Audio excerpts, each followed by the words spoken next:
will be Wolverhampton Wanderers with that big victory here in the Premier League just a few days ago, no doubt still fresh in their minds, who will get us underway on FA Cup third round Friday here on TalkSport. Wolves in their blue away strip, shooting from right to left in this first half, sky blue away strip. Brentford in the red and white striped jerseys, black shorts and black socks, attacking from left to right.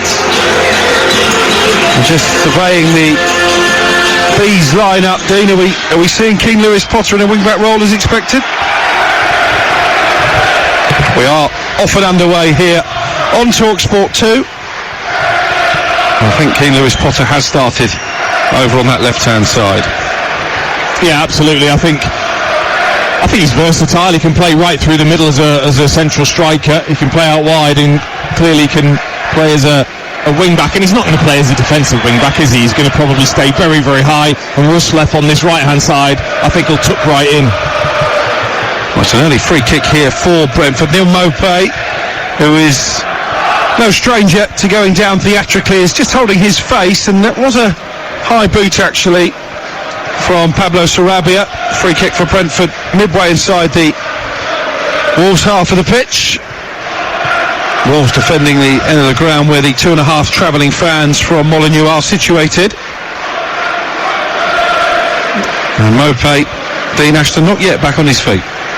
No, he seems okay. I think it's more a case of he's trying to say to the referee, is there anything other than just a free kick in that scenario? He's trying to show the referee the bruise that he's already got on that right eye, Maupay. Well, an early chance here for Brentford to commit bodies forward on the edge of the Wolves penalty area. The free kick will be played in by Matthias Jensen. He's played it out to that left-hand side on the aforementioned Lewis-Potter. And then belatedly Jensen towards the back post where Pinnock was lurking. And it was quite an important header clear in the end. And volleyed away by Totti, having won the initial ball into the area. Positive early start though from Brentford, despite the fact they've lost 7 of their last 8 matches and the last 5 on the spin. 0-0, and we played 2 minutes here on TalkSport 2. Yeah, they work very, very hard, don't they, on set plays and wide areas. Brentford, Thomas Frank spoken openly about that, and it was an unusual setup with the 3 centre-backs starting probably 15 yards outside the penalty area, and then once it was played short, they made their way into the penalty area. It's clearly something they'd worked on. It was good work from Totti to win the header, and Cunha, who's excellent at travelling with the ballers on it. Yeah, he's just dispossessed Jensen midway inside the Wolves half of the field, but he gobbled up plenty of green grass there. Matheus Cunha, who started every Premier League game this season, become a really important player for Gary O'Neill. Totti forward over the halfway line for the visitors. And now Tommy Doyle, who was really impressive in the victory against Everton in Wolves' last Premier League outing. His opportunities have been fairly limited since signing on loan from Manchester City.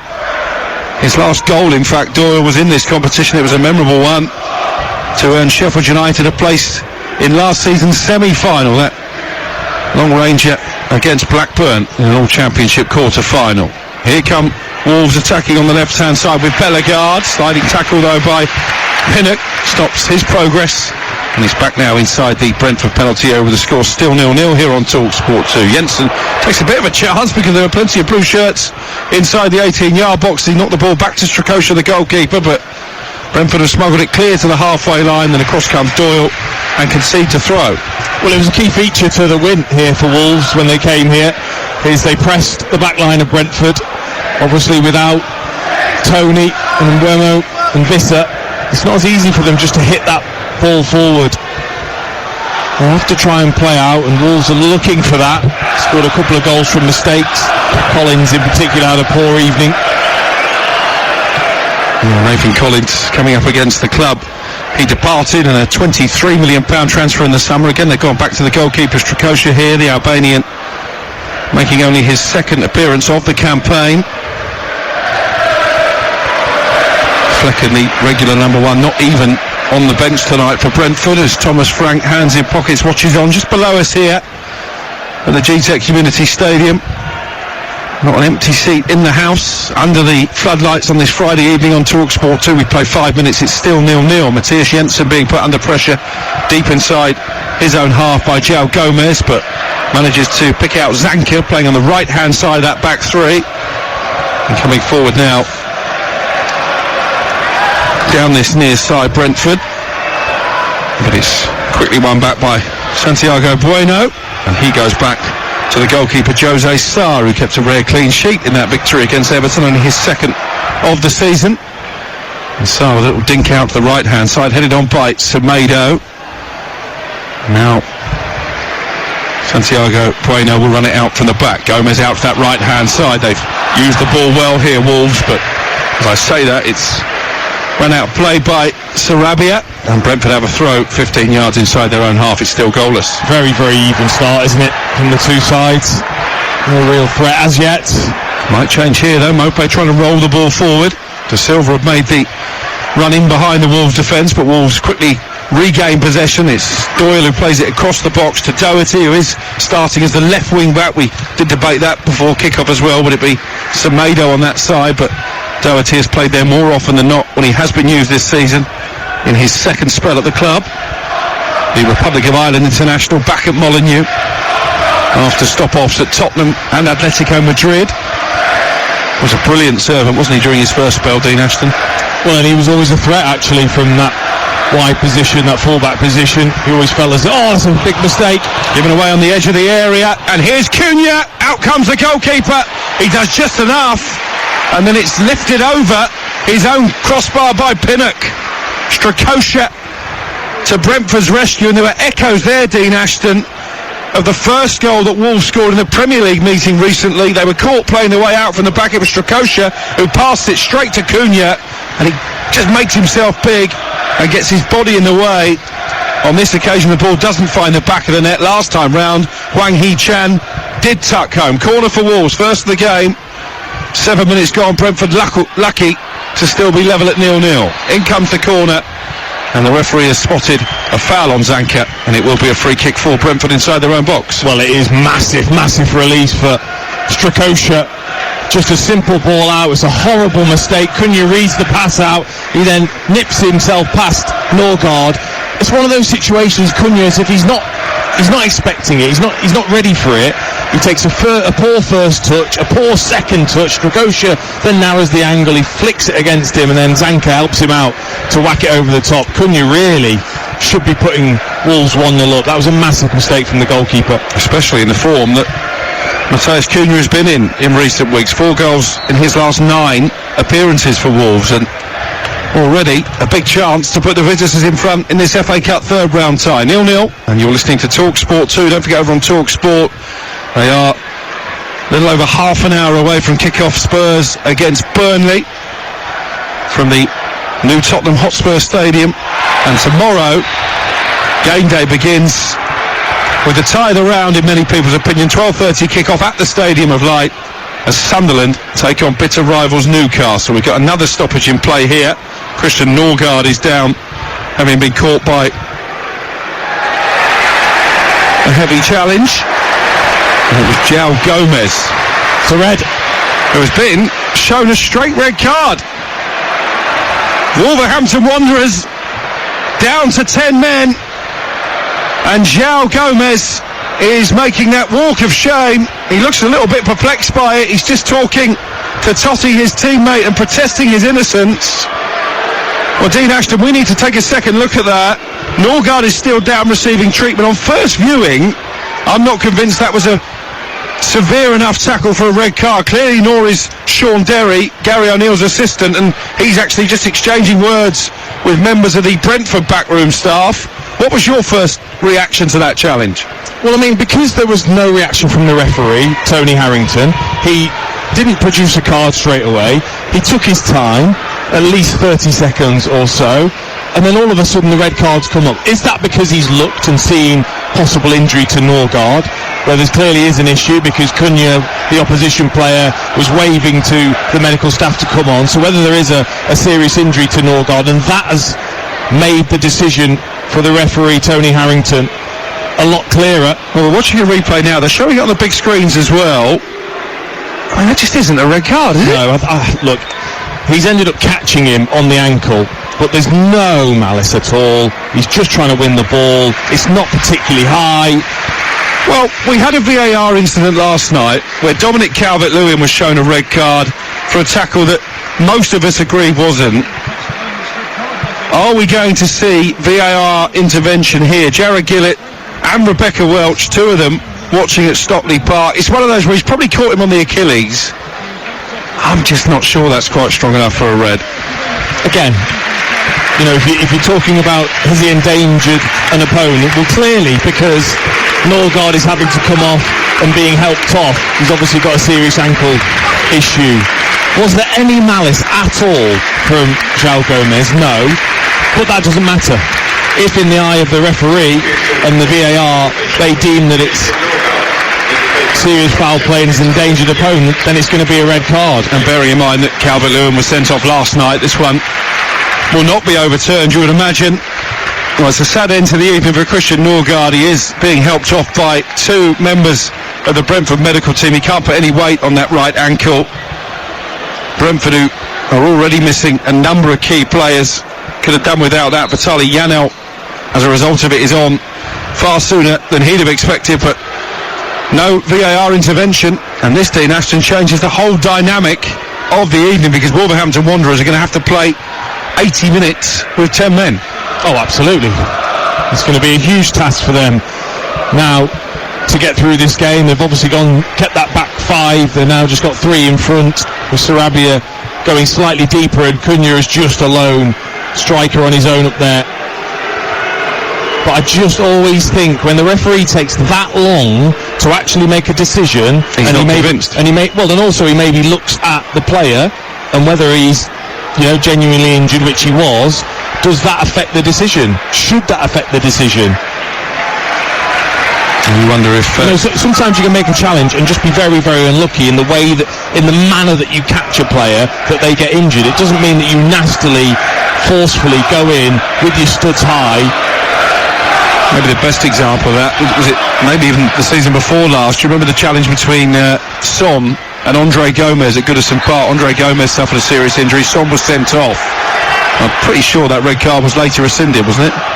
Well, and that is the issue, obviously, from a referee's point of view. And if the players are surrounding and there's a clear injury, very, very difficult for a referee not to show a red card.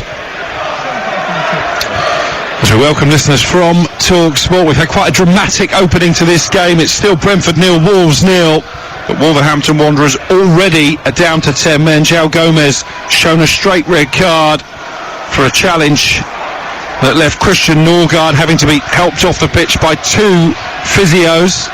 But Dean Ashton, we're not entirely convinced that it was a red card offence.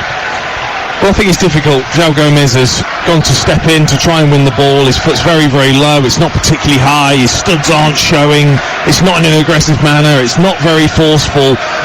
But he does catch the Achilles of Norgard, who clearly is injured. The referee took his time, made the decision, gave the red card, and it's not going to be overturned, especially if you look at Calvert-Lewin's red from last night. Well, then clearly if a player has been injured by being stood on the Achilles, it's going to be a red. Wolves had the best chance at that point. Matheus Cunha, after the ball was passed straight to him by Strakusha in the Brentford goal, hit his shot straight at the keeper. And as Brentford come forward, Wolves with the 10 men trying to clear their lines. And it remains here. Brentford 0, Wolves 0. Janelt laying the ball into Mopé. Chance to get a shot away from the edge of the area. And it's tipped over the crossbar. I think it was Nathan Collins, of all people, against his old club. Well, they're adamant it should have been a corner. I have to say, I think Jose Sá saves this, Dean Ashton. Well, it looked as if there was a touch, that's for sure. They worked it well wide into Damsgaard, a little reverse pass, played into Mopé, who could easily have turned himself and had a shot. Very unselfish. Just laid to the edge of the box for Collins to take the strike on. He's gone for the curler. Wasn't the best effort, pretty straight. And the referee felt that Sá didn't get a touch when he clearly did. Goal kick for Wolves, 0-0 here on Talk Sport 2 in this all Premier League FA Cup third round encounter.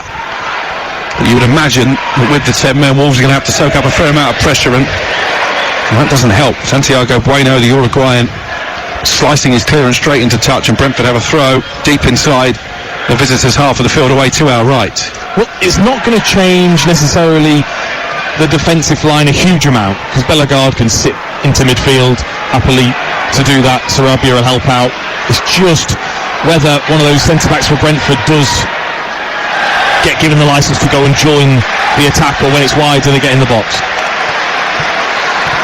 I think the offside flag was up there as Brentford were coming forward. Keane Lewis-Potter on that left-hand side. Incidentally, Mikkel Damsgaard started the game as the other wing-back. There's quite a lot of versatility in this Brentford lineup. I guess when you're suffering with injuries and absentees due to the two international tournaments taking place over the next few weeks, that versatility comes in handy for Thomas Frank.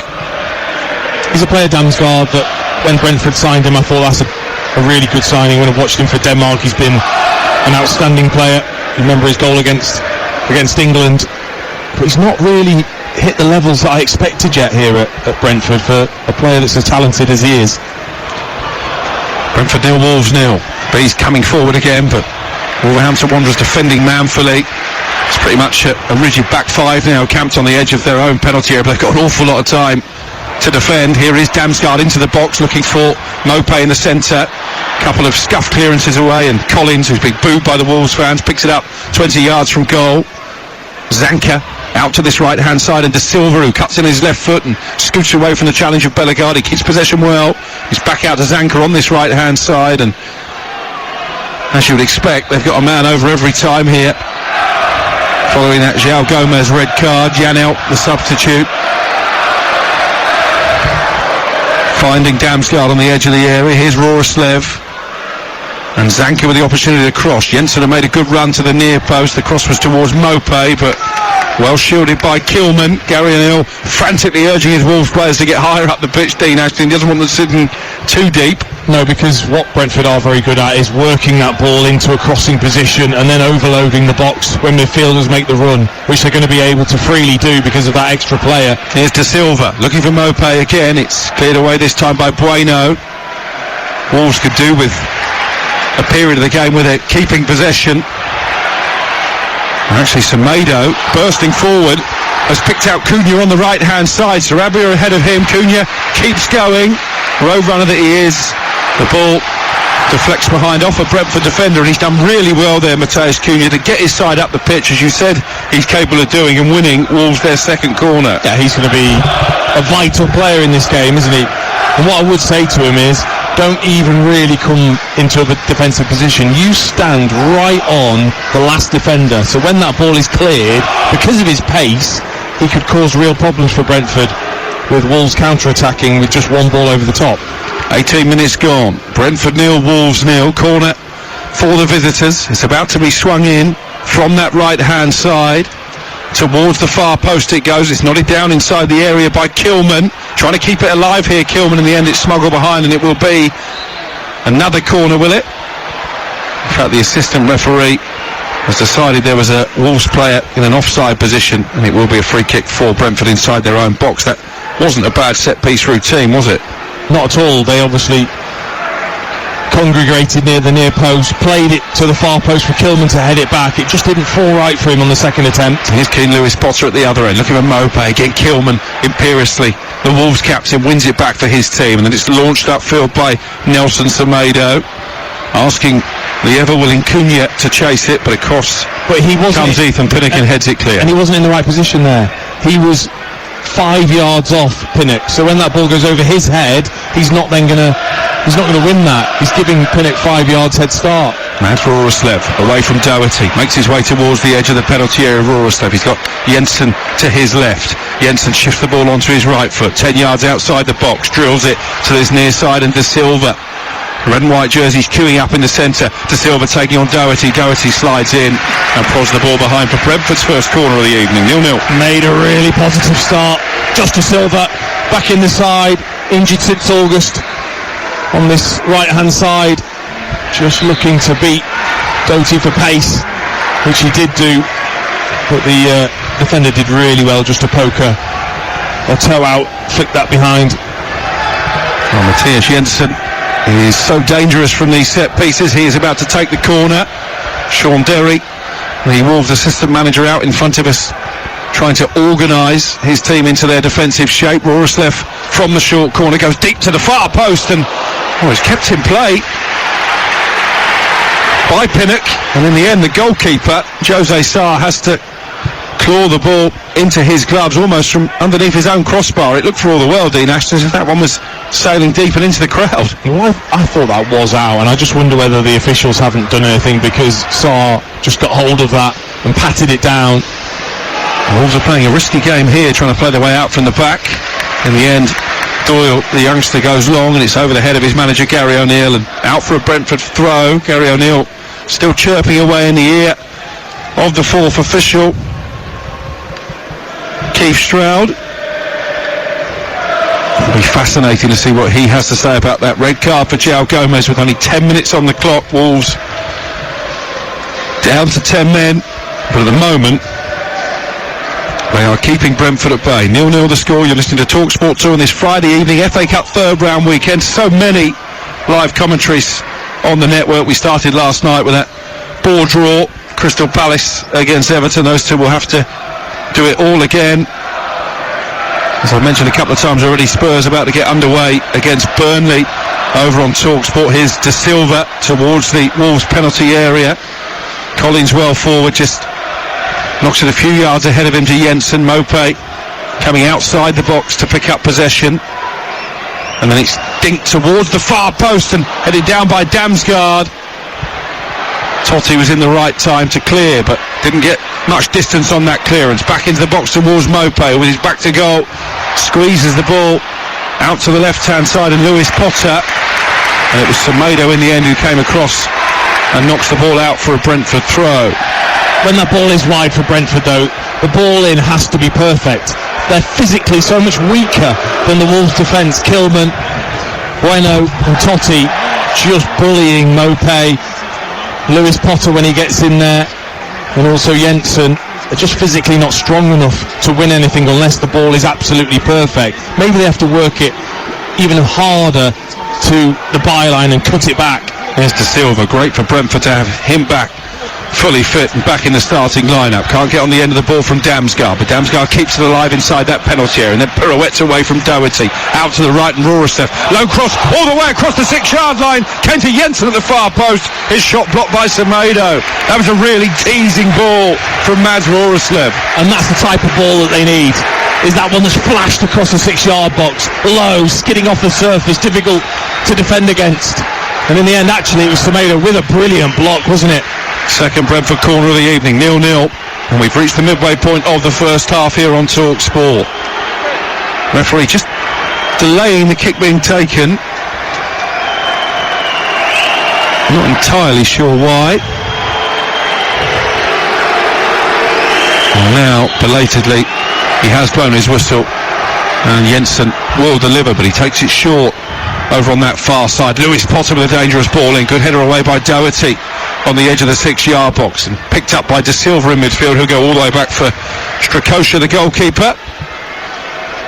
Well, once again, everybody in this stadium, including us, had absolutely no idea what that check was for.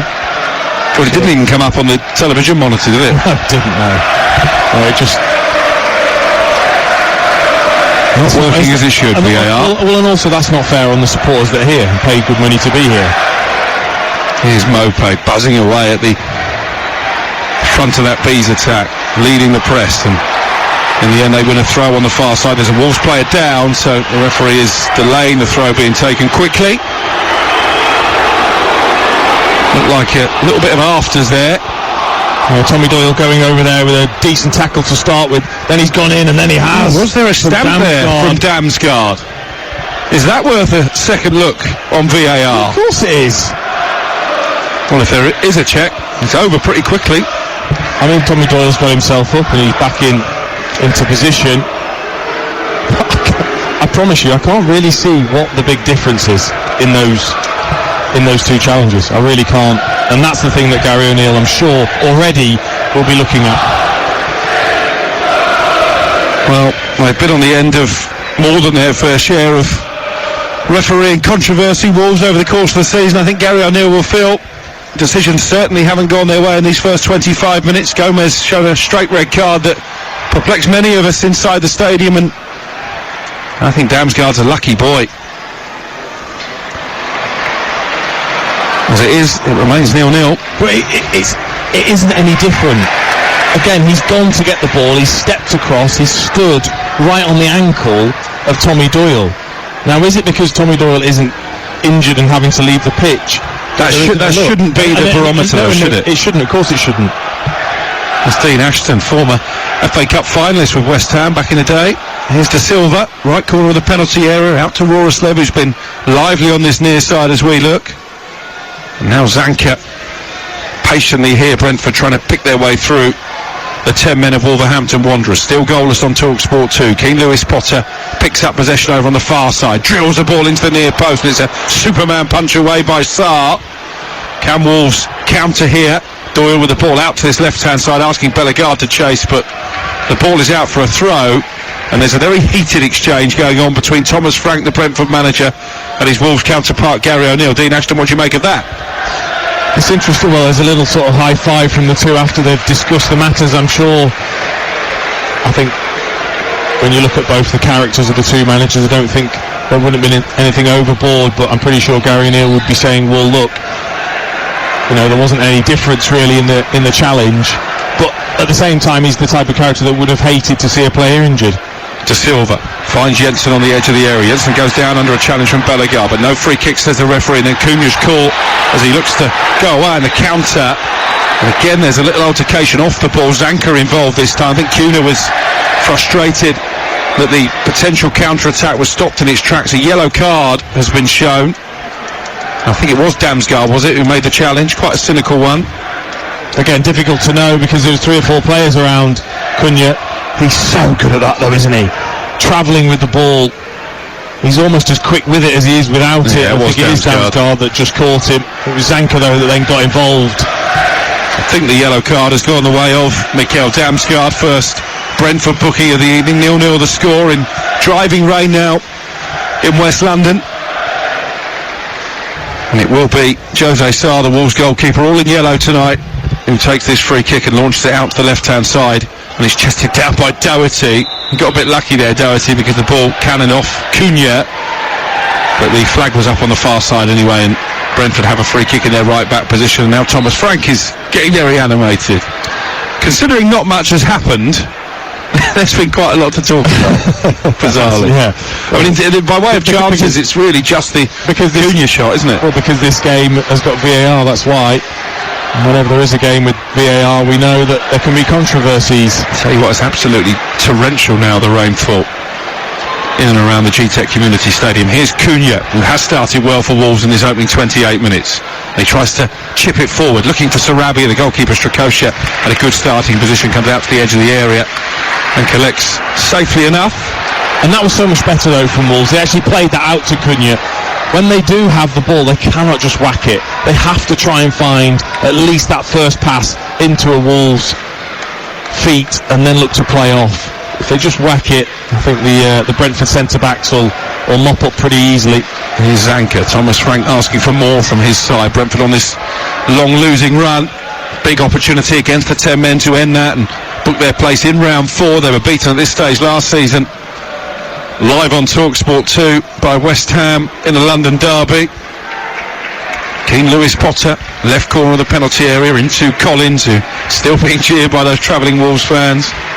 Nathan Collins, the Molyneux old boy. Now Jensen in the Alice band. 5 yards outside the penalty area, gives it back to Keane Lewis Potter. Have to say, Wolves have defended really well in the 20 minutes that have elapsed since they went down to 10 men with that early red card for João Gomez. I mean, they are so deep. Here's Rorslev. I mean, there is literally 10 yards between Cunha and the centre-backs. That's how tight-knit they are at the moment. Jensen now, 5 yards outside the penalty area, drills the ball in low to Damsgaard, out to Lewis Potter on the left-hand side, deep delivery towards De Silva, nods it goalwards, but he was being well marshalled by a couple of Wolves defenders, couldn't really generate any pace on the header, and it's a comfortable pick-up for Jose Sarr. again, anything floated in, I think Wolves deal with. They're happy with that. In fact, they want Brentford to play those floaty crosses in, because they'll deal with them. It's the whipped ones that they might struggle with, especially if you overload the box with Brentford attackers. That's when it might be difficult. Well, we've got plenty of FA Cup third round action coming your way tomorrow on TalkSport, and here on TalkSport 2, Sunderland against Newcastle, eagerly anticipated from the Stadium of Light. That is a 12:45 kick-off on TalkSport. From 2:30, Adrian Durham will be taking you around the grounds for the goals as they go in from the FA Cup, the EFL and beyond. Here on TalkSport 2, we have live commentary of Stoke against Brighton from the FA Cup at 5:30 on TalkSport 2. Chelsea host Preston, and two more commentaries on Sunday as well. 2 o'clock on TalkSport. Manchester City are up against Huddersfield as the holders get their defence underway.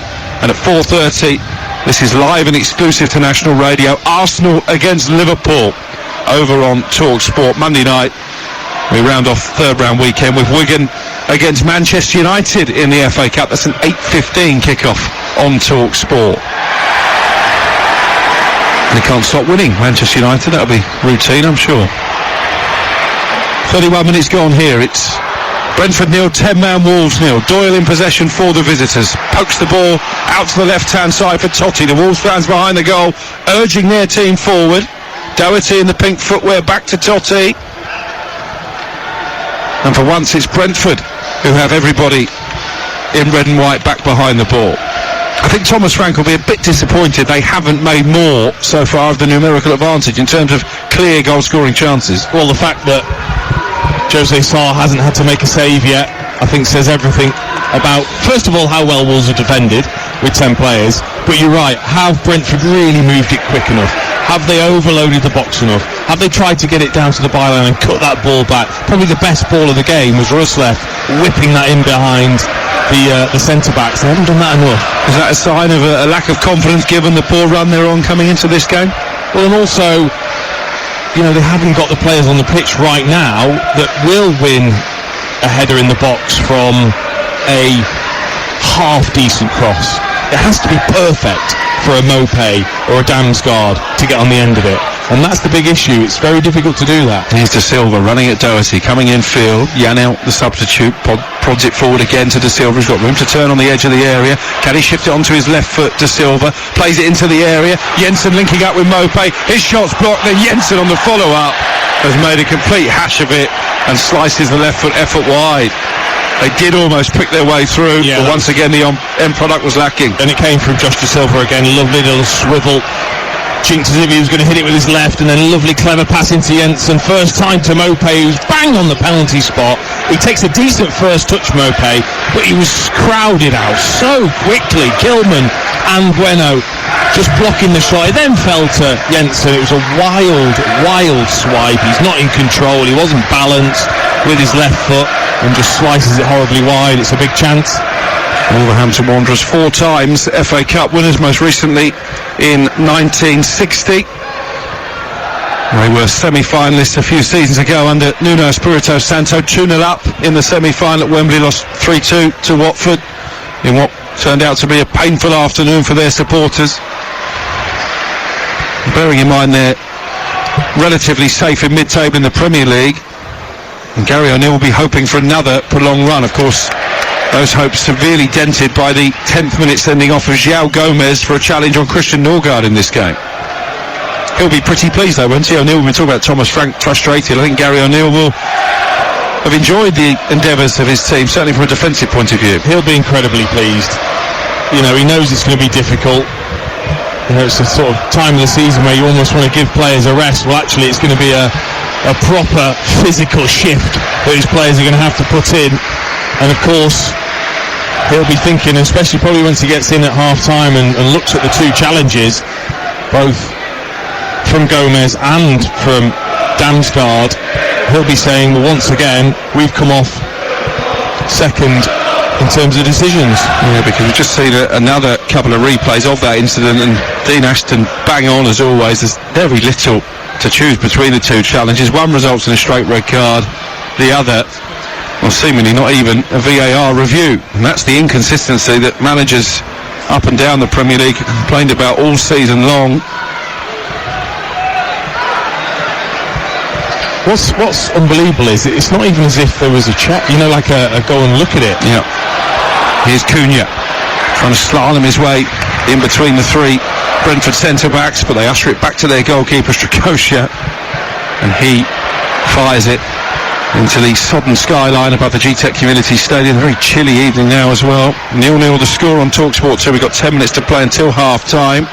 And it's back with Doyle inside the centre circle for Wolves. Better though from Wolves, actually trying to play rather than just whacking that forwards. Bellegarde into Cunha. Cunha holds it up neatly with Pinnock up his backside. Sarabia goes down that right touchline to Nelson Semedo. Good spell this from Wolves, just keeping possession, keeping Brentford pinned back inside their own territory. They haven't been able to do that too often over these opening 36 minutes. Here's Totti now. The Portuguese finds Doherty. Doherty back to Totti. And they'll build again here with Bueno at the heart of that three-man back line. Wolves, he's played a good ball forward as well. Clever run from Sarabia, picks up possession, plays it forward to Cunha. Semedo has stayed upfield, and an opportunity maybe for Wolves to get across into the area here. Cunha and Doherty, the two players in the box, but again they go back towards the halfway line, and Kilman rolls it forward to Bellegarde, or Semedo rather, on that right hand side. Now Doyle in midfield for Wolves. They've kept the ball here for quite a prolonged period. Cunha dropping deep to the halfway line, back to Totti. Now Doherty on this near side. He runs into the challenge of Roroslev, and the referee has decided that was a deliberate obstruction, and Mads Roroslev picks up a yellow card. Well, I think it was, but there's not a lot he could do there, Roroslev. That ball was played inside, and then Doherty cleverly, I guess, just ran straight into him, and he didn't do a lot, to be honest. They were playing the ball around with a fair degree of confidence there, though, Wolves. Well, it surprised me that they weren't being pressed with a bit more intensity, considering you've got that extra player. If you're a Brentford player, really, you should be winning that back pretty comfortably and pretty quickly. They just allowed Wolves to gain a bit of confidence, and Cunha in particular, a couple of times on the ball, just looks a class above, doesn't he? 8 minutes to go until half-time. Brentford 0, Wolves 0. Can't believe all your gadgets, by the way. You have to take your gloves off just to use your iPad pencil. What's going on there? Free kick into the penalty area and headed over by Totti. Made a brilliant run towards the far post and met the ball around about 8 yards out. And it sails over the head of Strakosha in the Brentford goal, and in the end, over the crossbar as well. But that was a chance, Dean. I mean, how was he not picked up? He actually made a run from deep. He wasn't actually being marked at the time. He then spun round the back. Obviously something they'd worked on. Deep ball in, completely free header. Nobody near him, can take his time. He's got to head it down, of course he has. Slippery surface, with it raining. No, over the bar. That's just unacceptable at this level. You have to head it down and make the goalkeeper make a very, very decent save. Nonetheless, though, Wolverhampton Wanderers with 10 men have created the two best chances. Cunha denied by the save from Strakosha early on, and now Totti not able to make the most of that header from the free kick. Here come Brentford at the other end, but Cunha nipping in to win it back for Wolves. They can't keep it for very long. De Silva right in the centre of the Wolves half, plays it back to Zanka, and here's an opportunity for Damsgaard to come infield. Tries to clip the ball forward. It's headed away by Santiago Bueno, and then Jensen fizzes the pass out to this near side, and Roroslev. De Silva wriggling away from Totti, edge of the area, left-footed shot towards the bottom corner. Good save by Sarr, watched it all the way, dived to his right-hand side and managed to parry it clear. Yeah, that's his party piece, isn't it? De Silva cutting in on his left foot, curling that into the far corner, and he got it right. He made sure he used the surface to his advantage, skipped that along, zipped it along, and Sarr had to do well to parry, and he parried it very, very well away from the danger. Is that their first meaningful shot on target, Brentford? It is. 6 minutes to go until half-time. 0-0 Wolves, down to 10 men. Since as early as the 10th minute, João Gomez shown a straight red card in somewhat controversial circumstances, we feel. Here's Jensen, over on the left-hand side. Oh, that looks... I was going to say it looked a bad tackle.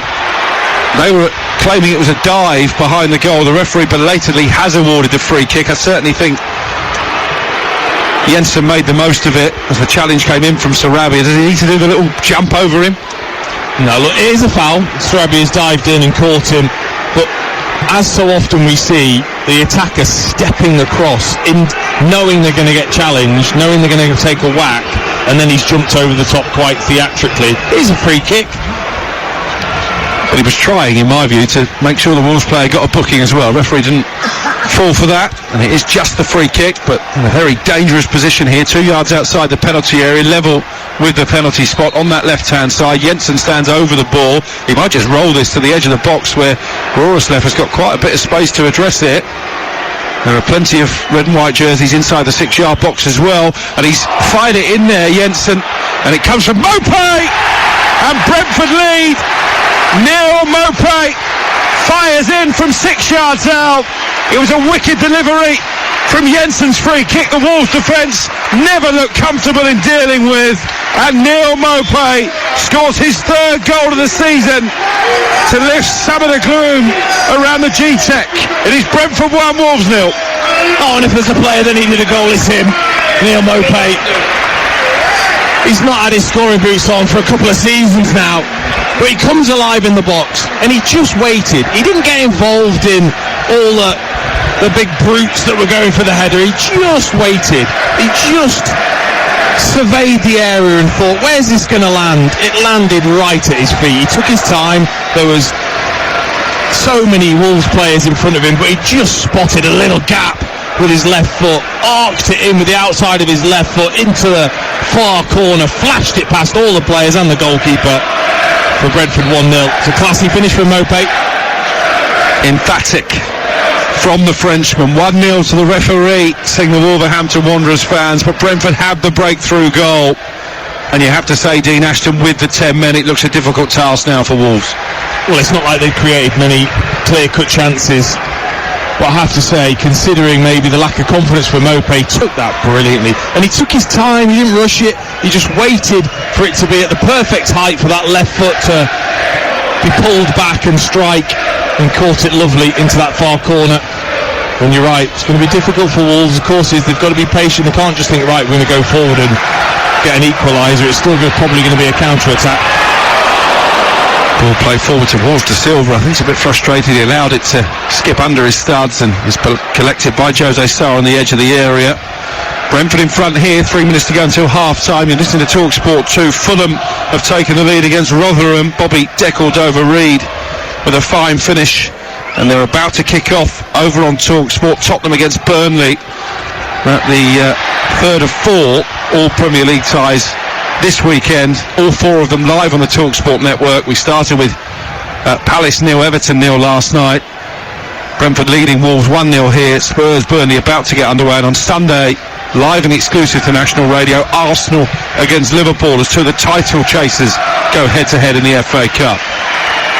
Evoking memories that Michael Owen final in Cardiff from a few years ago, that fixture. Here's Pinnock for Brentford.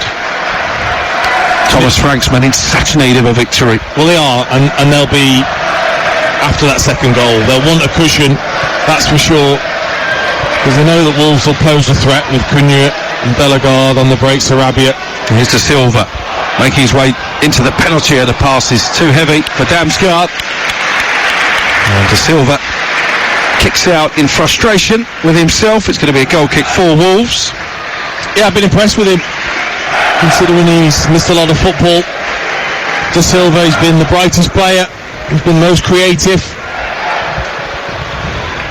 Well, I need all the help they can get, Brentford, in the Premier League, hovering dangerously close to the bottom 3 now, following this run of 7 defeats in 8 games. They lead here by a goal to 0 in the FA Cup, and they don't play in the Premier League again until January the 20th, when Nottingham Forest are the visitors. Then they go to Spurs 24 hours before transfer deadline day. These 2 meet again actually in the Premier League in mid-February.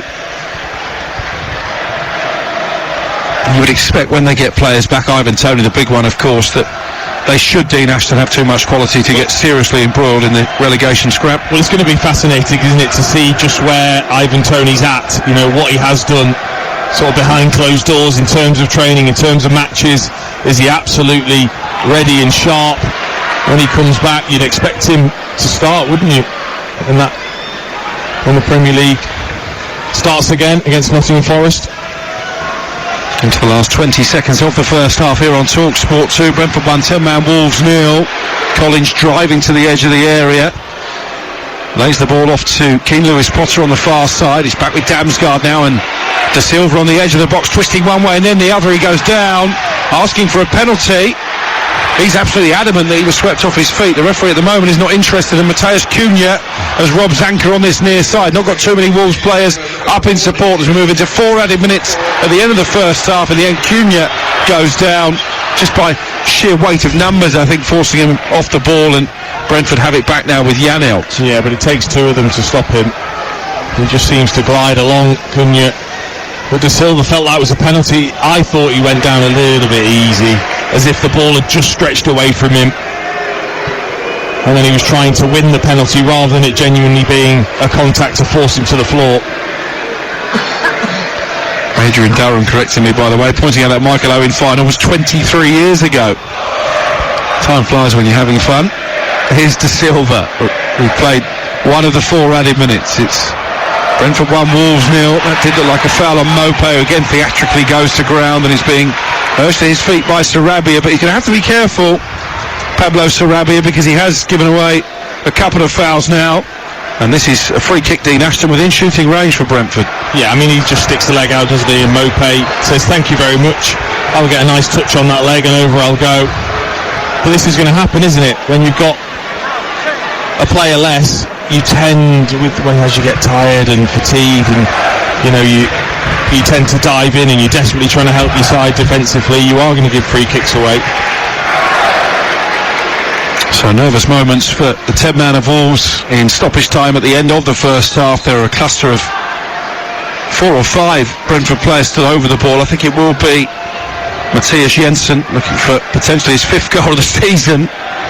There's a bit of a pantomime act going on between De Silva and Janelt. De Silva just pushing Janelt as he shields the ball from the Wolverhampton Wanderers players. 3 of them in a wall just inside the D on the edge of the box. It's Jensen who chips it into the area in the end, and it's blocked by Cunha, and quite an elaborate routine comes to nothing. Here's Jensen again, though, diagonal ball into the area, nodded on by Zanka at the far post, who stayed forward. Mope chests it down to the edge of the area, and Keane Lewis Potter on the half volley.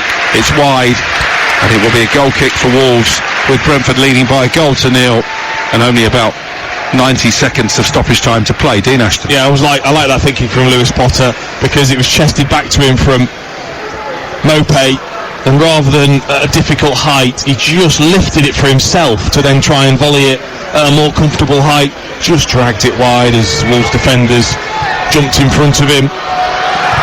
It'll be interesting to see if Gary O'Neill or any of his backroom staff gravitate towards the referee, Tony Harrington, at the half-time whistle, following that very early red card for João Gomez for the challenge that saw Christian Norgard hobble off with what looked like a nasty ankle injury.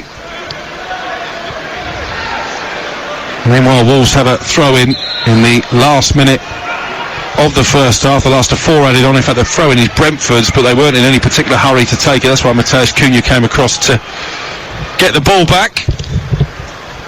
And it's going to be Brentford in possession midway inside their own half, with Janelt and just playing out time, really, Dean. Yeah, as they should do. I think Gary O'Neill probably won't have that much difference that he can make, is it? You know, his team's going to have to sit and defend. We're going to have to hope they can produce something on the counter-attack. You know, he'll have had in his mind maybe changes that he wanted to make. How much time is he maybe going to give Neto? Kaladzic, you know, is he going to play with rumours of him leaving? He would have liked, I'm sure, to have given some young players maybe some game time, and he's probably not going to be able to now with the situation of the game.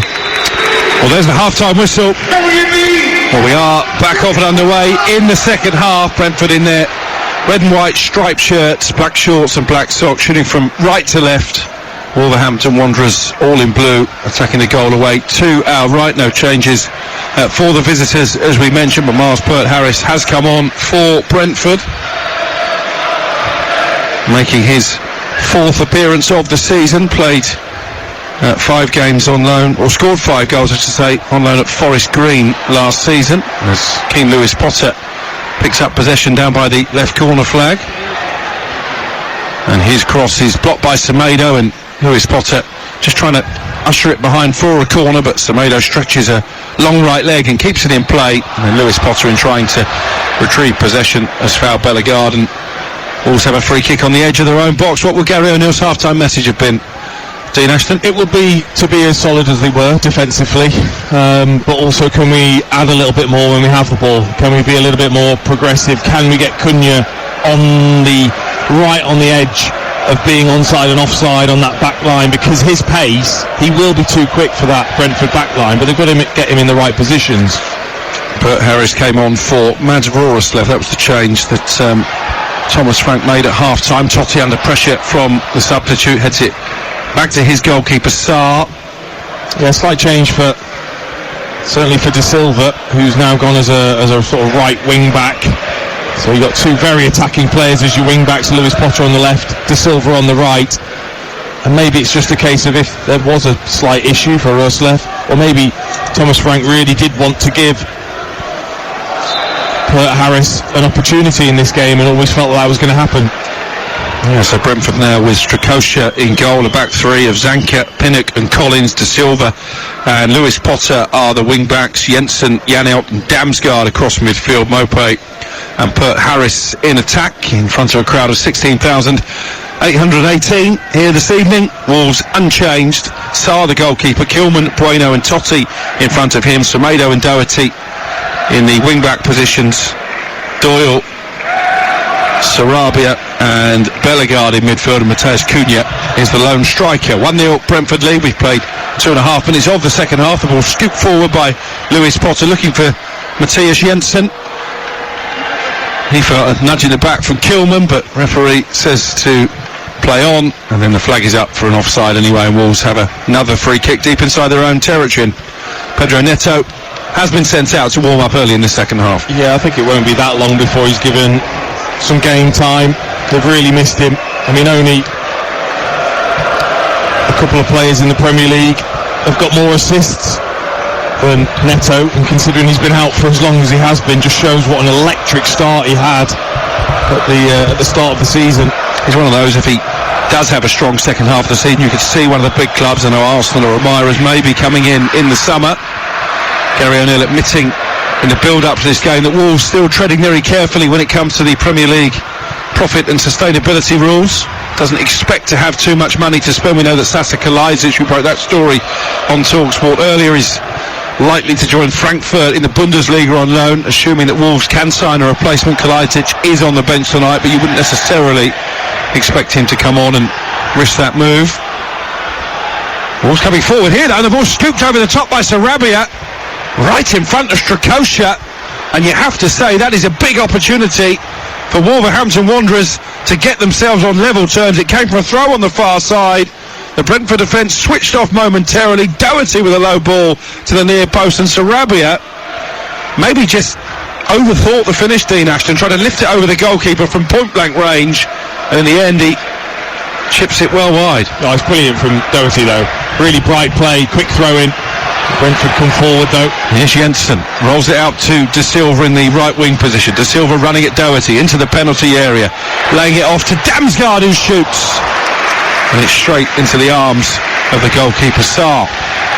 1-0 Brentford lead. Yeah, good play again from De Silva, and picking the pass when it's perfect. Doyle came out to help his full-back out, and as soon as Doyle went out, then the pass was made by De Silva, giving Damsgaard enough time just to get out of his feet and have the strike, but it was right at Sarr. But with this sort of conditions and how skiddy it is, the goalkeeper's got to be absolutely on his game to gather that in, and he did really well, Sarr. 50 minutes gone. Brentford leading Wolves by 1-0, having won only one of their last 9 meetings with the visitors. None of the last 5 on home soil. Max Kilman forward from the back. Just looks like they've decided to play a little bit higher up the pitch, Wolves, in this second half. Maybe that's the message from Gary O'Neill. Look, I know we've got 10 men, but we can't be dropping too deep. We've still got to give Brentford something to think about from an attacking perspective. It's not as if they've got electric pace up there, is it? It's not as if Mopé's going to run away from you. So you can probably hold a higher line and let them have the width, Brentford. Here's Lewis Potter. His cross straight into the arms of Jose Sarr in the Wolves goal. Just going back to that chance for Sarabia, though. Really good play from Doherty. Played it across, and I think you're right. I think he did try and complicate it, trying to flick it up, rather than using his left foot just to sweep it in. Here's Jensen, 5 yards outside the box. Shifts the ball onto his right foot. Chips it on for De Silva. I think he was in two minds there. De Silva, whether to cross or to shoot. In the end, he just side-foots the ball tamely behind for a goal kick, but he got the run on that Wolves back line. Clever play from Jensen. Well, I really hope that he's not trying to shoot here, because it's on his weaker side. You know, the ball's going to be slippy. All you need to do is just cushion side foot that across for one of your strikers to head it in. I just hope he wasn't trying to take the strike, because if he was, it was terrible. 52 gone. Brentford 1, Wolves 0. You're listening to TalkSport 2. And our continued coverage from the FA Cup third round. And Sarr plays it over the halfway line and into the Brentford half of the pitch. Totti nods it down, but it's collected by De Silva. You wonder how much of the second half he will play, having been out of the team for a long time due to injury. De Silva, but still looks full of running at this moment. Here's Collins, the former Wolves defender, plays it out to the right-hand side. Left-hand side, I should say, and Lewis Potter. And he's back now with the goalkeeper. And Brentford will build again with Pinnock. But what it does do for Wolves, if they are higher, it means their forward players can just try and press a little bit more as a unit, as three of them, rather than just Cunha on his own. If you push up the pitch, it gives you an opportunity. I think Pedro Neto is being ready, by the way, down in front of us, sitting in the front row of that Wolverhampton Wanderers bench. So they are going to make what you have to say is a very positive change. The 10 men, they trail by a goal to nil. Here's De Silva over on that far touchline for Brentford.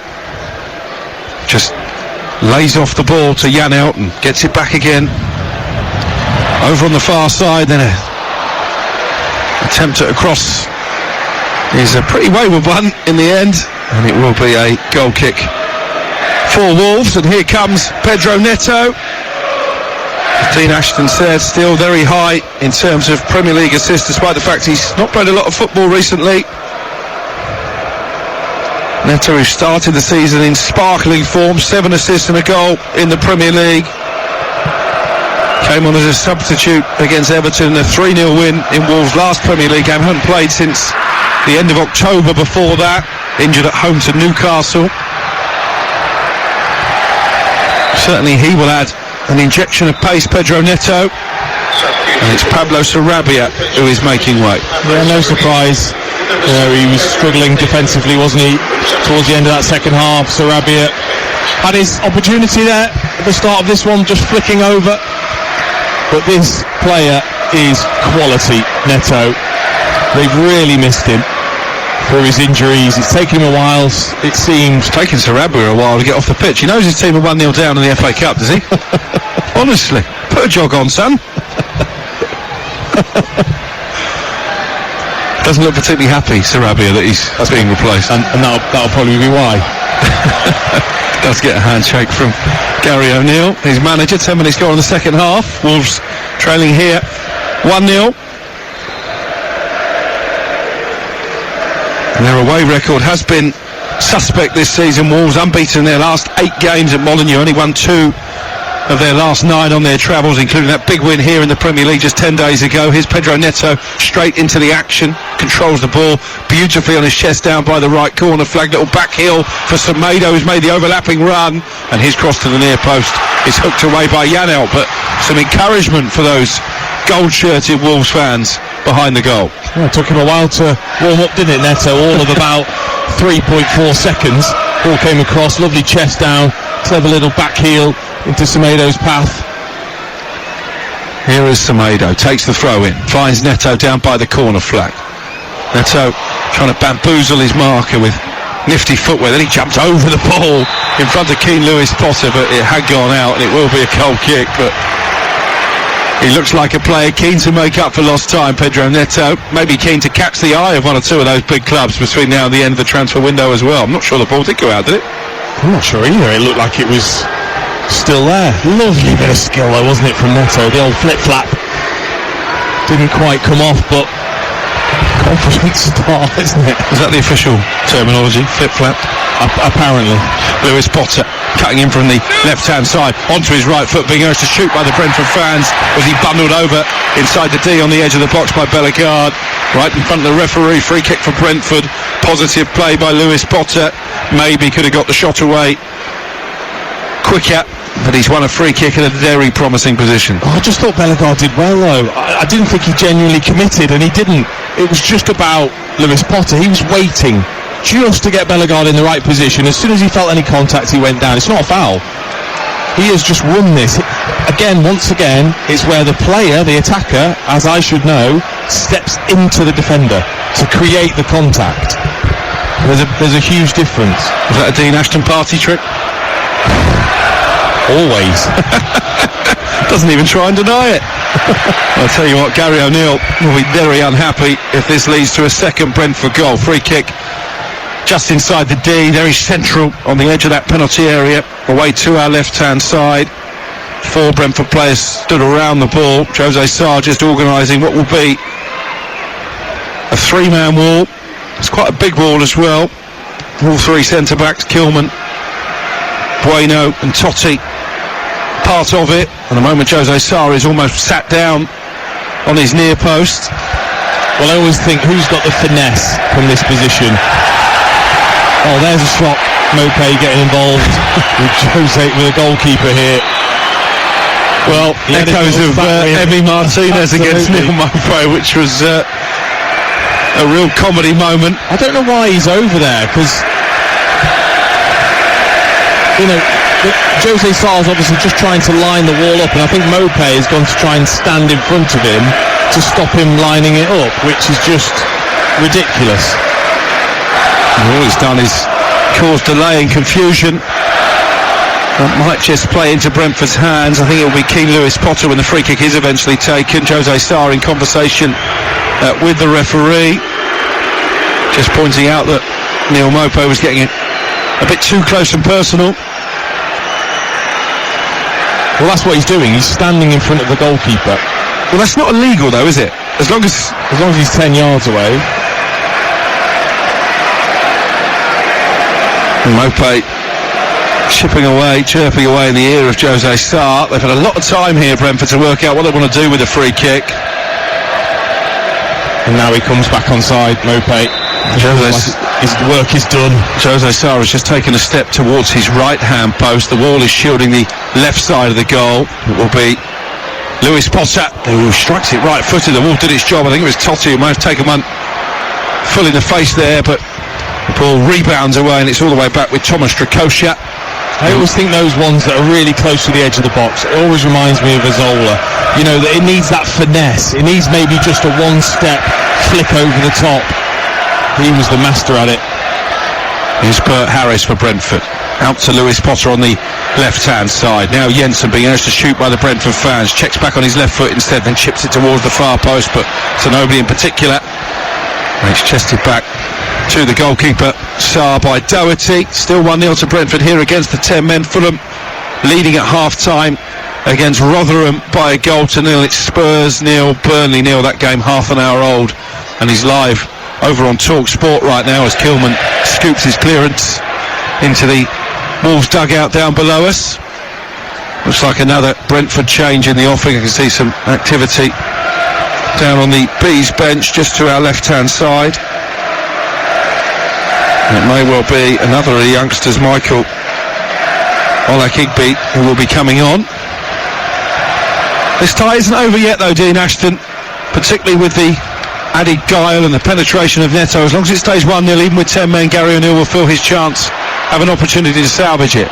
Kilman wins it back on the edge of the penalty area, prods it forward looking for Bellegarde, but across comes Collins, and then it's helped back by Zanka to his goalkeeper Strakosha, whose distribution has not been great tonight, and he's played that one straight out of play for a Wolves throw.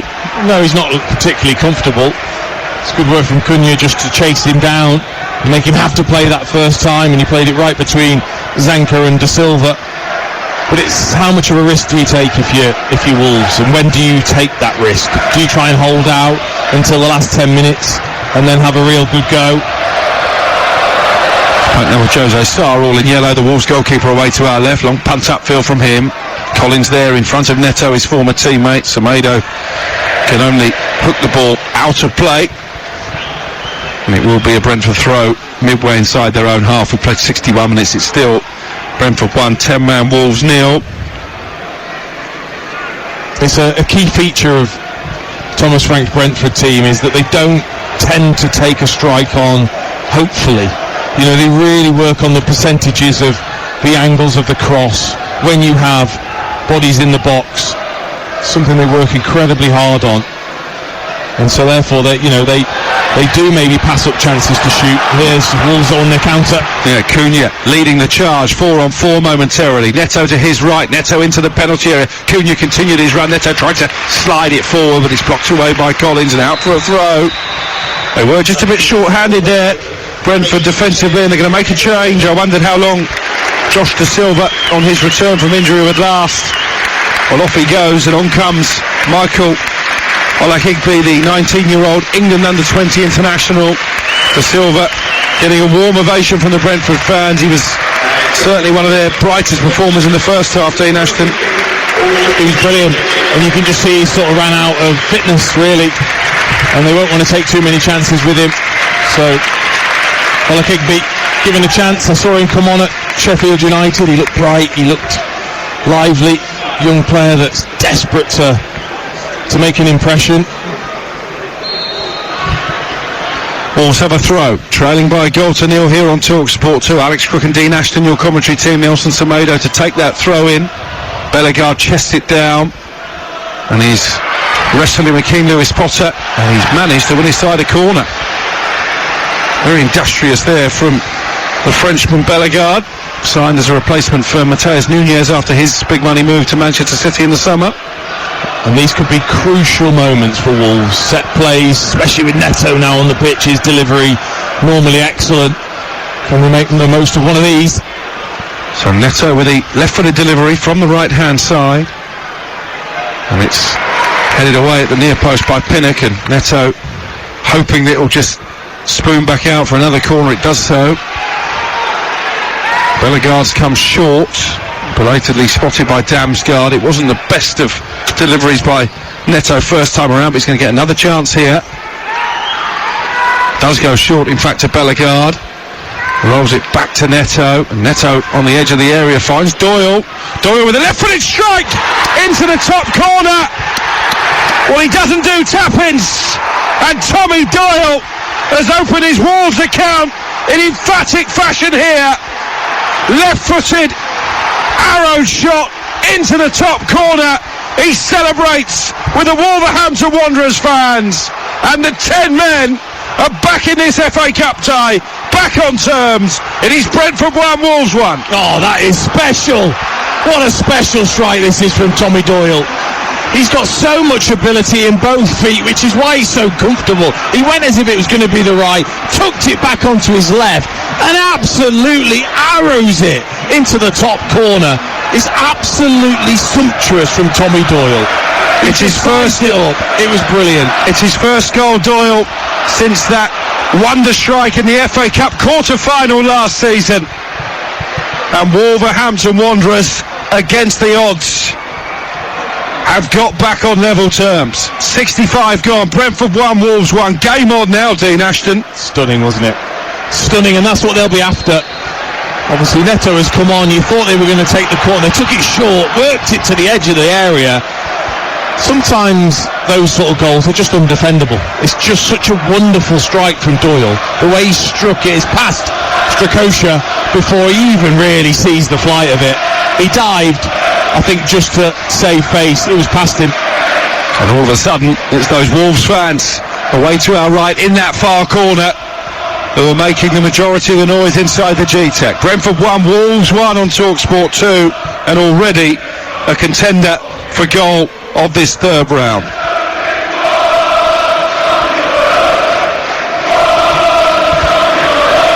Now, what have Brentford got by way of reply against the 10 men? Having brought a couple of youngsters off the bench. It was interesting, wasn't it, that Thomas Frank so far not using the more experienced players, the likes of Baptiste, deciding to go for the younger players. Might you regret that now at 1-1? I think possibly, but there's still plenty of experience in this side. We've got an extra player, let's not forget. You know, Wolves so early on losing a player, and you mentioned it at the start of the second half, the fact that they just squeezed, didn't they? They weren't sat back, they've squeezed right up that Wolves back line. It gives you so much more of an opportunity then. And credit to Gary O'Neill for that. Yeah. And then that's what he's very good at. Sizing up an opponent, normally coming up with a game plan from kick-off. In this case, that game plan went out the window when João Gomes was sent off very early. But clearly at half-time he spotted maybe that, as you said, Brentford didn't necessarily have the pace to really get in behind his team, and therefore urged them to get higher up the pitch. And they're making mistakes now, Brentford. That is a corner kick, very cheaply conceded by Ethan Pinnock, right in front of the Wolves fans. And that's what also I'm sure Gary O'Neill and his coaching staff would have said. We get a goal here with the run that Brentford have been on, the lack of confidence, we can win it, or we can get a result. That's, I'm sure, something they would have been talking about. And they've got 23 minutes to pull off what really would be an improbable victory here. Neto with a corner from the left-hand side. It's cleared back out to Wolves number 7. Neto toying at the moment with Oleg Higby, and then getting his cross into the area. Only cleared as far as Doyle is going to shoot again here from the edge of the area. It's blocked bravely by Jensen. Well, I think it hit him on the back. He's gone down holding his head. The referee has had to stop play. But that shot from Doyle once again was full of power, full of venom, Dean Ashton. Well, credit to Matthias Jensen, he got his body in the way of it. Tommy Doyle absolutely melts this strike, honestly. Absolutely flush. Unfortunately for Jensen, he had to be in the way of it. I don't even think he probably saw it, Jensen, before it struck him. Again, we're not quite sure exactly where, but he went down pretty groggy, and the referees called the medics over pretty quickly. But again, on the edge of the box, Tommy Doyle, as that fell, Doherty just laid it back to him. Oh, it's done him a disservice. It has hit him on the head, hasn't it? Hit him right on the top of the head, and the strike was so pure, with so much pace on it. Was that going in, potentially? Possibly. It was going to that same corner where he almost burst the net a few minutes ago. Tommy Doyle, his first Wolves goal, cancelling out Neil Maupay's strike, which was also hit with some power at the end of the first half. And it's Brentford 1, Wolves 1, Wolves down to 10 men, remember. João Gomes sent off early here on TalkSport 2, over on TalkSport still. Tottenham 0, Burnley 0. And it's Fulham 1, Rotherham 0, 7 minutes into the second half in that one. It's a very strong Spurs lineup that Aj Postecoglou is named as well. Tottenham having been dumped out early in the League Cup. I'm not sure that Jensen's going to be able to continue here. Shandon Baptiste, who himself was an injury doubt coming into the game, is going to come on. Yeah, just got into a huddle as well, Brentford players. I'm pretty sure just trying to say, look, we need a bit of composure. We've just lost it since the goal. Let's remember we've got an extra player. Let's keep the ball. Need to tire Wolves out. Wolves, because of that goal, have had a little lift of energy. It's a terrific noise being generated from those 2,500 travelling fans. Not the easiest trip on a Friday night, particularly not with all the issues on public transport that we've seen over the past 72 hours, but they always travel in great number, and I think they'll be really encouraged with what they've seen from their team in the second half. Meanwhile, Brentford are going to have to make a change. Matthias Jensen is just handing the armband over to Vitaly Janelt, and he does look very groggy, having taken that ball clean in the face from Doyle. Shandon Baptiste coming on for him. So a straight swap at the heart of the Brentford midfield. And I think we're going to see Yarmouk, the young Ukrainian, come on as well for Brentford. And Thomas Frank will be so disappointed having played 80 minutes with a man advantage if his side don't get the job done tonight. I think what will really frustrate him is they've lost control of the game. They should have control of this whole half, really, with maybe the odd counter-attack for Wolves. Not the fact that now Wolves look as if they're controlling the game. That what will frustrate Thomas Frank is that loss of control, and maybe with these substitutions that's what he's trying to get back.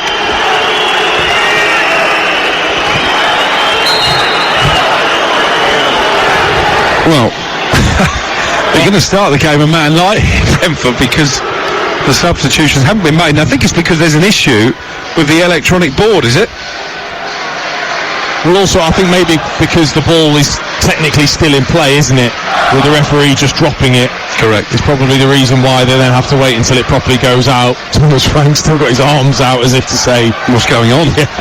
Well, at the moment it's 10 against 10 here with 18 minutes to go. It's been a really enthralling second half to this point. Long punt upfield by Brentford, straight as the path of Jose Sarr, who just dabs the ball down inside the penalty area. Also another feature for Gary O'Neill is he's happily played 3 up. Just Tommy Doyle in the middle, so 5, 1 in the middle in Tommy Doyle, and then the 3 forward players. You know, that is an aggressive way in this second half that Gary O'Neill has set his team up. It would be some performance if they could find a way to win this game with 10 men from a goal down. And having played a man like for 80 minutes, here's Neto though inside the penalty. They look dangerous all of a sudden, Wolves, every time they come forward. Kilman trying to get the ball out from under his feet. Curls one left-footed, always wide, and with the greatest respect to the world, Max Kilman probably not the player that you want that chance to fall to. No, just give it back to Neto. What are you thinking? That you're the one that's meant to jink and curl it into the far corner? No, just pass it back to Neto. Let him carry on. Well, Yarmouk is on here in place of Zanka, so it's going to be another reorganisation from Thomas Frank, the Brentford manager. Baptiste on to replace the stricken Jensen as well. I'll let Dean Ashton work out what formation Thomas Frank is going for here. Well, I mean, it looks like a 4 with Janelt at left back, Olakigbe at right back, and then Pinnock and Collins as the two centre backs. Which I was surprised really that change hasn't been made sooner. When you've got that extra player, do you need 3 centre backs in your team? Baptiste has gone in alongside Damsgaard, and now they've got 4 up there. So a very proactive move from Thomas Frank. Clearly he's not that infused by the prospect of a replay. Probably neither of these two would have really wanted this game to end as a draw, although Wolves would have taken it at half-time for sure. 1-1 the score. You're listening to TalkSport 2. Sliding challenge from Semedo, and he was caught there by King Lewis Potter. The Brentford fans up in arms around us, but free kick has gone Wolves' way. Half-time over on TalkSport. Rather surprisingly, perhaps, it's Tottenham 0, Burnley 0, and still Fulham lead Rotherham of the Championship by 1-0. One of those games, FA Cup third round ties. Free kick for Wolves in the right back position, and it will be their goal scorer. What a strike it was to Tommy Doyle to take it with 15 minutes to play here at the G-Tech. Long punt upfield. Good header away by Pinnock at the heart of the Brentford defence, and then Semedo almost rugby tackling Mope. It's a free kick on the edge of the centre circle. Mope wants to take it quickly, thought about knocking it long for Lewis Potter, in the end went short for Janelt, who is now occupying that left back position as Dean Ashton correctly spotted. And here over on the far right hand side is the youngster Olakigbe. Bags of pace, the 19-year-old. Can he work his way into a crossing position? That plays it back out on that far side to Yarmouk. Now Pinnock on the edge of the centre circle. Everybody bar Strakosha, the Brentford goalkeeper, inside Wolves territory. Here's Lewis Potter on the near side. 1-1 the score. Pinnock infield for Yarmouth. Glides over the challenge from Doyle, but he just ran into Neto, and then Neto was fouled, having, for me, already lost control of the ball there, Pedro Neto. Silly free kick for Damsgaard to concede. Yeah, it was clever really from Neto, almost jumped into Damsgaard to create the foul once again. They've just lost any rhythm, Brentford. That rhythm that they had in the end of the first half, where they were switching the play quickly, and like I said, they don't just throw it in there, it has to be right before they do, and Wolves are happy with that. Ball back to Strakosha in the 6-yard box away to our right. Again, not brilliant with his distribution, Thomas Strakosha. In fact, Wolves could take advantage, maybe a better ball from Bellegarde, and Neto was in. Still not cleared their lines yet, Brentford. Being put under real pressure inside the penalty area, and Bellegarde has won his team a corner over on the far side. They have completely lost their way, Brentford. Absolutely struggling with just the simple things now. That decision making has gone. You know, that just needs to go back to your goalkeeper and let him clear it, as Collins is trying to say to Janelt. It's going to be Neto to take the corner, left-hand side, 13 minutes to go. Wolves 1, Brentford 1 on TalkSport 2. Are we in for a grandstand finish under lights of the G-Tech? Neto with the ball into the area, plenty of height to aim at. It's Doherty who meets it and can only send his header glancing wide of the far post. Frustrated with himself there, Doherty, because that was a half chance, and here come Brentford looking immediately to put themselves on the attack. Keane Lewis Potter running at Doyle. Infield he comes for Damsgaard. Damsgaard out to the left-hand side. A deep cross towards Mopé inside the area. Still not clear yet. Kept alive by Yarmouth, and here is the youngster Oleg Higby, but too strong there was Bellegarde, but they've won it straight back. Brentford, Wolves can't get out momentarily. Damsgaard fizzes the pass into Keane Lewis Potter on the edge of the 18-yard box. Jan out with the back heel for Damsgaard once again. Now Collins well forward from the back. Once again, a swarm of red and white shirts all around the Wolves penalty area. In it comes towards Pert Harris. Couldn't get the ball out from under his studs, and the shot from Yarmouth is charged down on the edge of the area. Well defended again by Wolves. Yeah, it was a great first touch actually. Pert Harris, well, he just couldn't swivel and take the strike on. Eventually when he did, Wolves defenders was around him just to block the oncoming shot. Better from Brentford, switching it quicker, moving the ball quicker. What are you going to do against 10 players? Can they find a way into the 4th round draw here, Brentford, against the 10 men? 1-1 the score. Both managers, Gary O'Neill and Thomas Frank, a few feet to his left, urging their sides forward. Brentford looking to put their terrible Premier League form behind them. Wolves looking to back up what they did here in the league a few days ago and beat the Bees in their own backyard. It's Brentford in possession, high up the field, with Janelt. Janelt into Pert Harris on the edge of the area, given back to Janelt. Now Lewis Potter, chance to cross. Mopé chests it down, but chests it away from goal, and poked clear by Doyle, the Wolves goal scorer. Collins there in front of Cunha. Can't keep the ball in play, and Wolves have a throw inside their own half. It stays 1-1. Yeah, they've been very good at that, Wolves, to be fair to them. Whenever that ball has gone into the area, they have flooded the box with defensive numbers. So then if the touch isn't perfect, they're there just to block or to clear the ball away. Because, like I said, just a hopeful ball in is not going to work when you've got the physicality and the height that Wolves have got in their defence. Are we going to get a winner in the final 10 minutes? Feels that way. I think both are trying. Both are going for it. I don't think they're letting up. Semedo almost caught him possessed inside his own half. He's wrestled Lewis Potter to the ground. The Brentford fans around us want the free kick, not given by the referee. Neto into Bellegarde on the edge of the area. Doyle from 40 yards out being urged to shoot by the Wolves fans. Having scored one stunner tonight already, the on-loan Manchester City man. Here down the left-hand side is Bellegarde. Cunha into Doyle. Can't get it out from under his feet. Kept alive by Totti though. Kilman is well forward from the Wolves captain, out to the right, and Neto has made a real impact since coming on early in this second half. Pedro Neto. He's been dispossessed here though inside the Brentford half, and it's Damsgaard who just plays it back to Keane Lewis Potter. Now Shandon Baptiste comes forward towards the halfway line. Gary O'Neill still urging his side on down below us. Pert Harris picks it up in the left wing position. There was a foul on Damsgaard by Neto, and it's going to be a free kick for Brentford and the yellow card. Was it actually Santiago Bueno who's been shown the yellow card? I think that was it for kicking the ball away as well, back to his goalkeeper? A little bit of time wasting maybe. I think so, because I think it was Neto originally that was the first challenge. Initial reaction.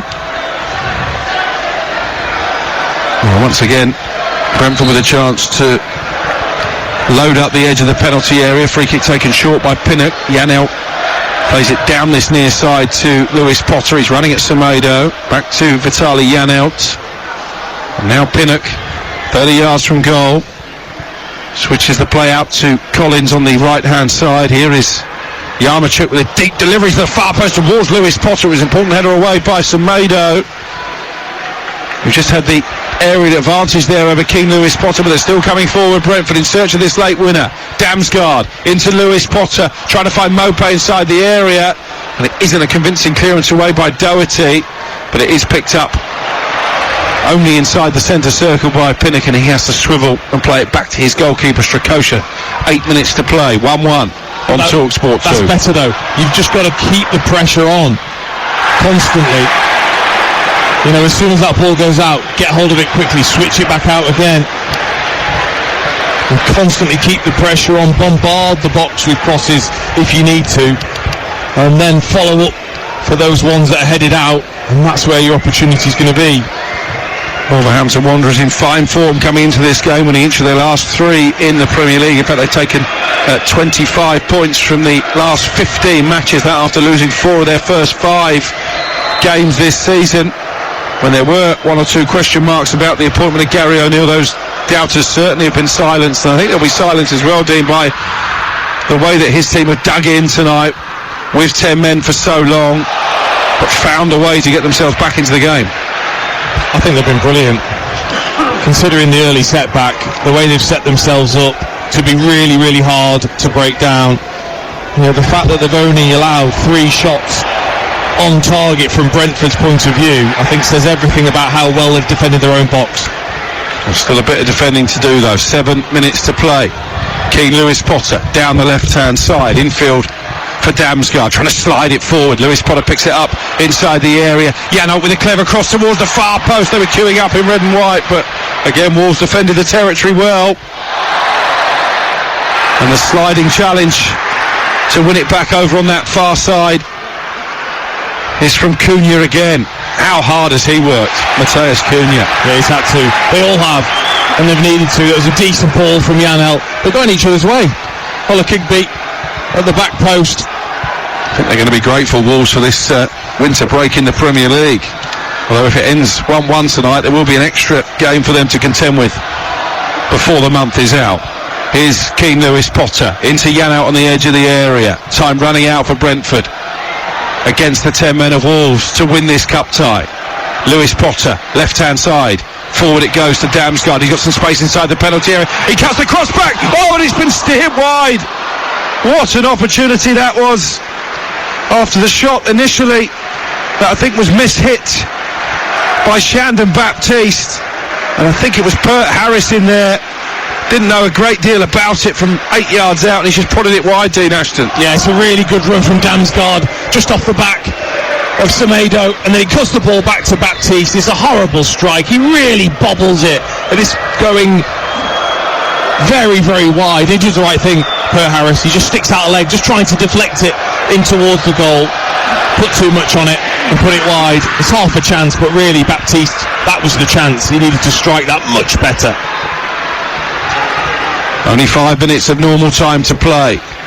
Still 1-1 here on TalkSport 2. We went to a replay live on TalkSport last night. Nothing to separate Crystal Palace and Everton in the first all Premier League tie. Nothing separating Tottenham and Burnley at half-time over on TalkSport, 0-0 there, and nothing to split these two. Here's Cunha though, running purposely into the penalty area, and he's pocket picked by Yaremchuk, but Cunha's won it back, and as he won the free kick, referee had a good view of it, says no. Cunha drops to his knees in frustration. I think probably the referee called that one right. I think he was looking for the contact, Dean. I think they both were, to be honest, and he just let them play on until there was a winner.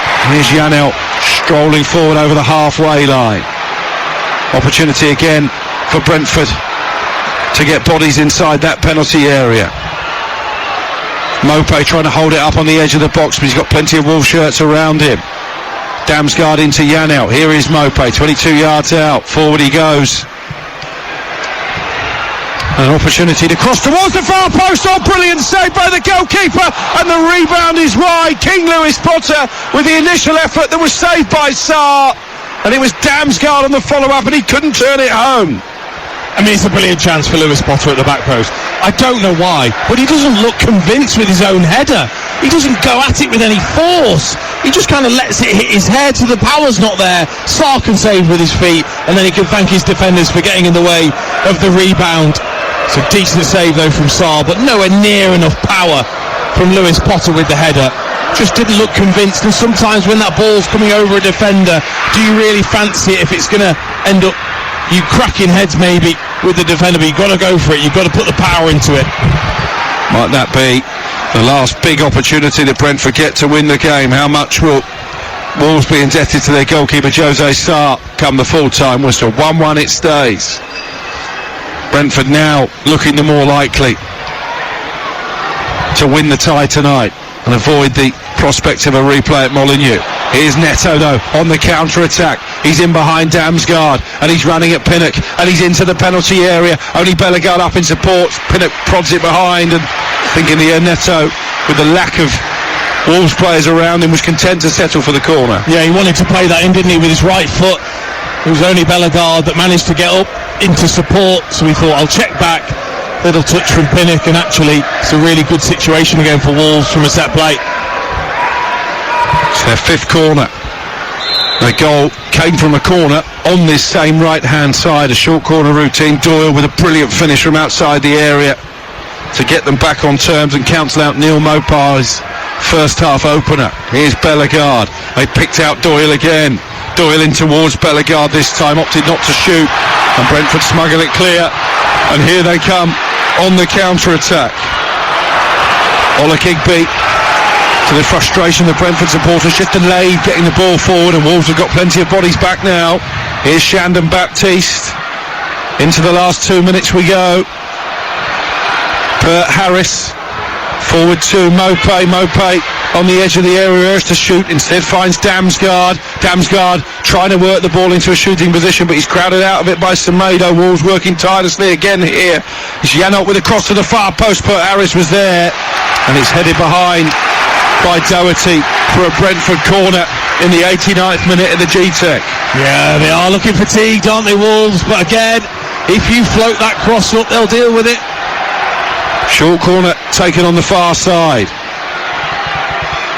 Wolves pen back inside their own half, but it's a really poor decision by Olakigbe. Looked like Wolves might counter, but Brentford have won it back. Pinnock has stayed forward inside the area, drills in the cross-cam shot. This half cleared. Pinnock with a header back into a dangerous position, nodded clear again by Wolves. And here's Pinnock now playing as a left winger momentarily, and Janelt, that's a poor delivery. Got right underneath the cross, and it's behind for a goal kick, and we're into the last minute of the 90. It's 1-1. Oh, you've got to try harder than that. You've got to make sure you don't gift those just relaxing in defensive play just because you're giving the ball away, just because you've not taken your time with the cross. It just saps the energy out of the attack. Wolves are going to make a change here, probably just to run down the clock as much as anything, but Jean-Luc Bellegarde is slowly making his way over to the touchline, and coming on for his debut is the Zimbabwean midfielder signed from Ipswich Town in the summer, Tawanda Chirua. As we move into stoppage time the end of the game. 5 added minutes for one of these two to force a winner and avoid a replay. I think Wolves will settle for the draw. Of course they would. Of course they would, with the position that they were in early in the game. But for me, I just think now it'd be great if it was going to go to penalties. We've seen it in the Carabao Cup. I think, personally, I'd love to see it in the FA Cup. It just makes for that extra bit of drama. Well, there is a lot of talk that this will be the last season where we get third and fourth round replays. Of course, they've already been scrapped in the latter stages of the competition. We've played a minute of the 5 added on already. Nobody leaving early. All 18,000 fans pretty much still in their seats here. 1-1 the score. After what's been a pretty entertaining game, to be fair, for the neutral. Well, I think Wolves have made that as well, especially in the second half. They've given themselves a chance, haven't they, with the way that they've approached the game. Higher line, look to attack when they can in numbers, and Cunha's away again. Cunha driving towards the penalty area, finds Neto. Neto's going to try and shift the ball onto his left foot. Carves the effort towards the top corner, but high over the crossbar. Well, it was choreographed. You knew what he was going to do, Neto, but he wasn't too far away from pulling it off. He's capable, isn't he? More than capable. I thought actually the pass was onto Cunha. Cunha laid it off to him, and then he was in. If he'd have just played it first time down the side, instead he then cut into traffic, tried to whip it into the far corner. Still a little bit rusty though, isn't he, Neto? Cunha, for me, has been a contender for man of the match, the way that he's given Wolves that outlet, led the press, got back and done his defensive duty. I think he's been excellent. Here's Keane Lewis Potter for Brentford, down by the left corner flag. Still time for a winner, 3 added minutes remaining. Damsgaard in the box, finding Mopé. Mopé trying to shift it forward. It's only cleared as far as the edge of the penalty area. But Wolves again defend their lines. Here's Pinnock now. Plenty of red and white jerseys to aim at in the centre. Crosses headed up in the air by Bueno and expertly kept in play by Jose Sarr, climbing highest inside the penalty area and collecting the ball for his team. It's the Wolves fans who I think will go away happier if this scoreline stays intact, with only a couple of minutes remaining of stoppage time now. 1-1 on TalkSport 2. And ultimately they would probably have to reflect Thomas Frank and his team and say they haven't been good enough in the final third, and that's been the big issue. Without Tony, certainly without Mbeumo, they just haven't been clinical enough with any sort of opportunities that they've had. Here's Lewis Potter, still full of running, but dispossessed by Semedo, but he's won a corner. Well, this might be last chance territory. Bit of afters involving Lewis Potter and Semedo, all rather unnecessary. I think Semedo was just delaying Lewis Potter getting the ball back and taking the corner quickly. The referee is being surrounded by Wolves players.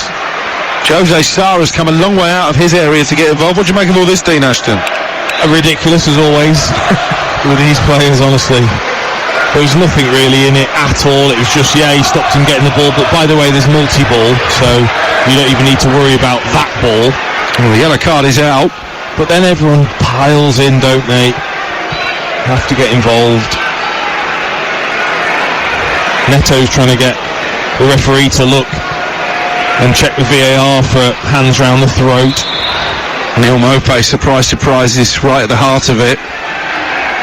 And Neto is now almost praying to the referee to check the screen. Keane Lewis Potter has been shown a yellow card. He's convinced Neto that there were arms around the throat. He's still making that gesture to the referee, but it is just a yellow card for Keane Lewis Potter. Yeah, rightly so. I mean, he reacted, he didn't need to, it was a big push. And Semedo's been called over and booked as well, and we're going to go into added on time at the end of added on time now. Such is the delay as this set piece is about to be taken. Neto still wants the referee to check. I don't think he's going to do it somehow. Well, maybe he is, because play hasn't restarted and they are checking a potential red card for Keane Lewis Potter right at the end of the game. Well, again, once everyone jumps in, you can't really see what's happened, and that's VAR probably take a... Well, we've not seen a replay yet here in the press box. Thomas Frank looks deeply unhappy.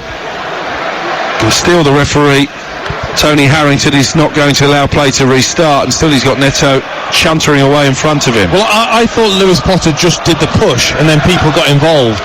But as people have come running over, someone grabbed someone's throat? No. What a waste of everybody's time. Corner kick will be taken. One last chance for Brentford to win this game, and it's helped towards the top corner, but only into the arms of Jose Sarr. And that probably, Dean Ashton, will be that. We're into the 96th minute now. Yeah, you just wonder how much the referee will add on because of that stupidness. But Wolves, it's been a great performance with 10 players. It really has. To put in the shift they have, to be organised, to be aware of when to counter and when not to. Here comes Janelt though. Big roar goes up from the Brentford fans. He's over the halfway line. Pedro Neto coming across and winning the challenge, and then screaming in the face of Janelt. I think he's a little bit het up, Pedro Neto, after that incident down by the corner flag. As Damsgaard plays the ball back to Pinnock inside the centre circle. Wolves fans crying for the full-time whistle. Gary O'Neill wants that as well. Down in front of us, but still play will continue. Not a bad ball into the Wolves penalty area. Comes to Mopé on the edge of the box, and now Janelt. Keen Lewis Potter back to Damsgaard. They're trying to work space for a shot here, Brentford. Damsgaard curls it straight into the arms of Jose Sarr, who collapses on top of the ball, and Gary O'Neill turns away and walks purposely back to his seat. And he carries the look, Dean Ashton, of a manager who's done a job on Brentford in this second half. Yeah, they have, and they just haven't had the quality, haven't had the answers, have they? Brentford, Thomas Frank looks like a man that's severely disappointed. And Jose Sarr taunting the Brentford fans as the full-time whistle sounds. He's having to be dragged away by Nathan Collins, his former teammate. A very angry end to this All Premier League Cup tie.